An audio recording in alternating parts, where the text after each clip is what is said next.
Hello friends, welcome back to my channel Pratheesh kitchen. இன்றைக்கி மிளகு ரசம் எப்படி ப்ரிப்பேர் பண்ணணும்னு சொல்லிட்டு பார்க்கலாம். வீடியோவை லாஸ்ட் வரை ஸ்கிப் பண்ணாமல் பாருங்கள். இப்போ வாங்க வீடியோக்குள்ளே போகலாம்.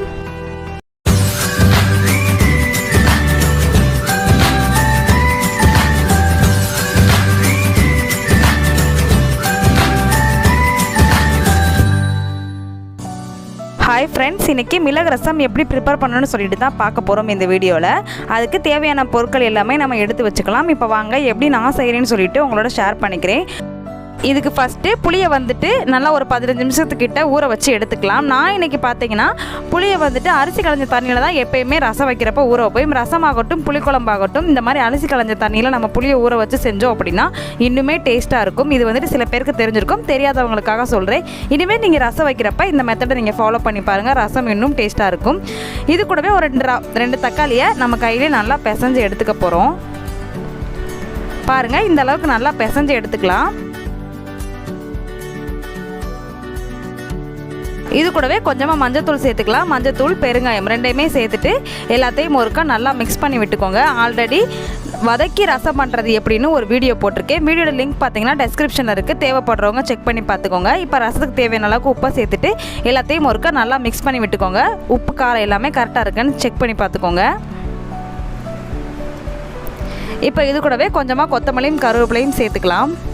முடிஞ்ச அளவுக்கு ரசத்தில் வந்துட்டு கொத்தமல்லி அதிகமாக சேர்த்துட்டோம் அப்படின்னா ஃப்ளேவரே பார்த்திங்கன்னா சூப்பராக இருக்கும். எல்லாத்தையும் ஒருக்கா நல்லா மிக்ஸ் பண்ணிவிட்டு இதை ஒரு ஓரமாக எடுத்து வச்சிடலாம். இப்போ ரசத்துக்கு தேவையான அரைக்க வேண்டிய பொருட்கள் எல்லாம் நம்ம அரைச்சி எடுத்துகிட்டு வந்துடலாம்.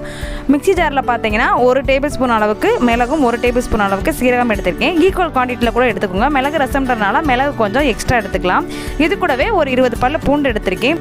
பூண்டு பார்த்துட்டிங்கன்னா முழுசாக தான் சேர்த்துருக்கேன். அதோட ஸ்கின் பார்த்தீங்கன்னா ரிமூவ் பண்ண தேவையில்லை. இது கூடவே ஒரு 3 பச்சை மிளகாய் எடுத்திருக்கேன். உங்கள் காரத்துக்கு தகுந்த மாதிரி நீங்கள் பச்சை மிளகாவை அட்ஜஸ்ட் பண்ணிக்கோங்க. இப்போ இதை வந்துட்டு கொரகொரப்பாக அரைச்சி எடுத்துக்கலாம். ரசத்துக்கு வந்துட்டு ஃபைன் பேஸ்ட்டாக அரைக்க வேண்டாம். இந்த மாதிரி கொரகொரப்பாக இருந்தால் தான் ரசம் வந்துட்டு டேஸ்ட்டாக இருக்கும்.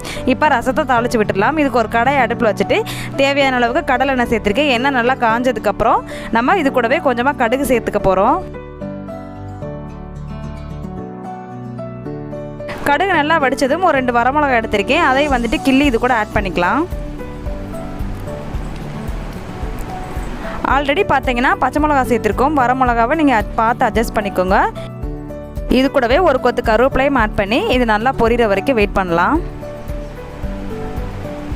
இப்போ பாருங்கள், எல்லாமே நல்லா வறுபட்டுருச்சு.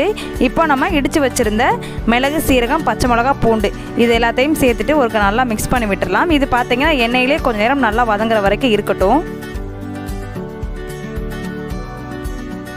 இப்போ பாருங்கள், நல்லா இது வதங்கி வந்துருச்சு. ரொம்பவும் கரைஞ்சிடாமல் மீடியம் ஸ்டேஜில் இருக்கிறப்பவே நீங்கள் நம்ம கரைச்சி வச்சுருக்க புளி தண்ணியை இது கூட ஆட் பண்ண போகிறோம்.